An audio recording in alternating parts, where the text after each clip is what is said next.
Good afternoon, folks. You're probably wondering what the hell is all this about?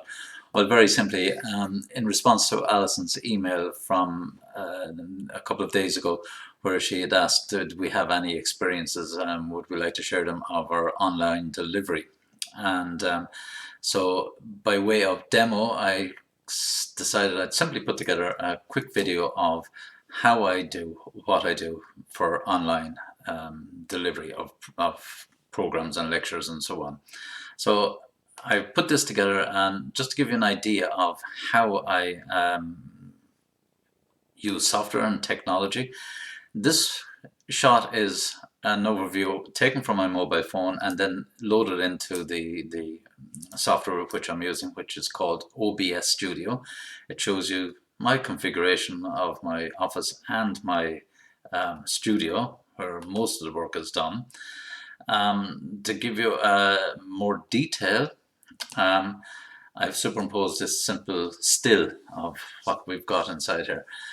And as you can see there, I have 3 screens. Yeah, and I'm using a Canon EOS digital camera, which they had recently released some software to enable it as a webcam, which now I can connect directly into the PC, better for sound quality and so on, but also to allow me to use interchangeable lenses for wide angle, depth of field, and so on. On the left, there is a directional microphone, very important to be able to cut out background noises as such. And over on the extreme right, you can just about make out probably is my other webcam. Sometimes I'll use 2, maybe 3 webcams, but in this case I've just got the 2.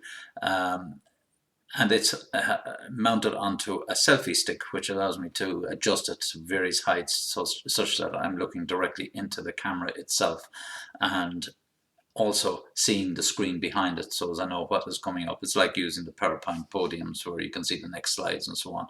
You're looking down at it. By way of demo, I prepared this video, included this video at least in this next one. It was I took part in this thing about 6 weeks ago. It was with the Cooney Quickstep World Pro team. As you can see, yeah, there he is, head case himself, putting himself through pain in the orange gear there, cycling his bike. I used, it was the Wolfpack Ride Wednesday, as they call it. And it's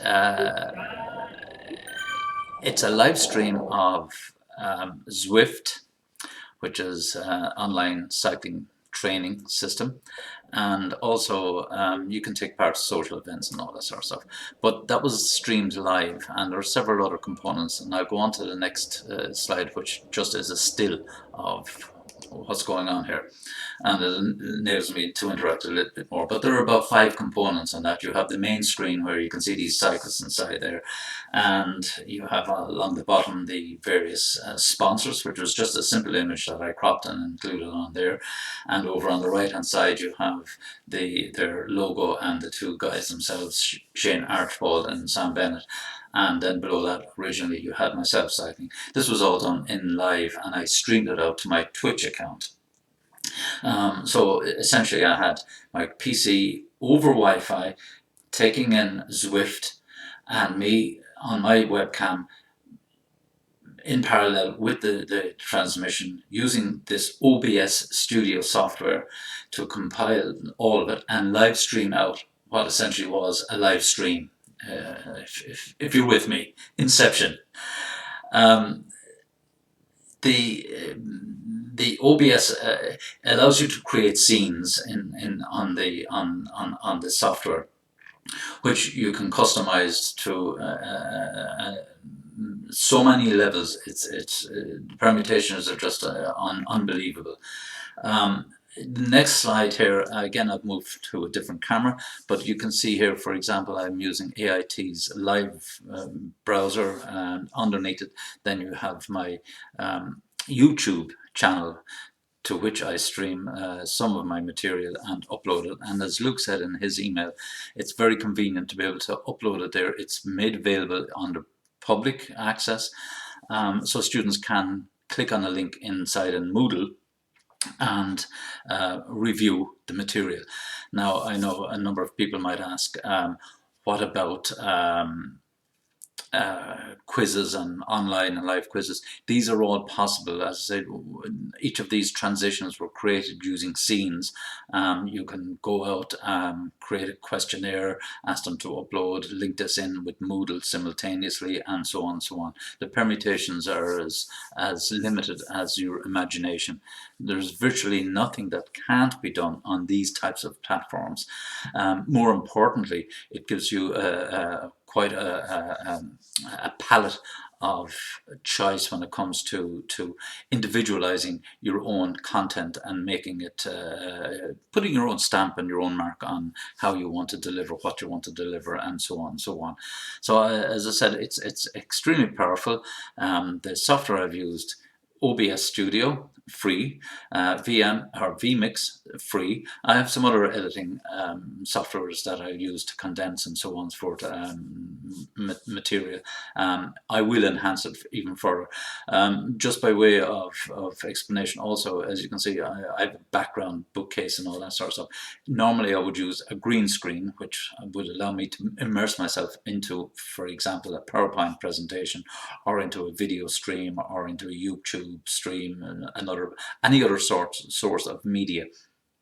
So it cuts out all this waste space behind me as such. Some people like to leave that in to add depth of, and character as such to their presentations. It depends. You can mix and match. You can create all of these different variations, fundamentally to make it far more interesting and engaging for students. And this can also be pushed out through Zoom, I think through Microsoft Teams, but we won't be using that for much longer, I believe. So Zoom, or the pro version of Zoom, will allow you to be able to simultaneously push this item out. The beauty about it also is we're recording and simultaneously live casting. So essentially having the link there to be able to, for students to be able to review and so on the material. And also if you want to do a lot more post-processing, by including more interaction such as quizzes, forms, MS Forms, whatever mechanism you want to use. I know I've used Filmora, which is another piece of software that allows them to put in breaks into the video and jump out into other areas of work and come back in. And you can actually halt videos until people have answered questions before they can progress onto the next phase and so on. Something like they use in Udacity to show your levels of progression through the courseware. So that's it, folks. As I said, it was a very simple, cursory overview of doing what I could do. And as I said, at 60 years of age, I'm now delighted to say I'm a YouTuber. Yay! Okay, folks. On that note, I'm going to call an end to this, and hope you enjoyed it. Of course, if you have any questions, or if you like any information or more detail, by all means, just give me a shout, and I'll be more than delighted to share with you. Cheerio, and stay safe and stay distant, and we'll talk to you all soon again.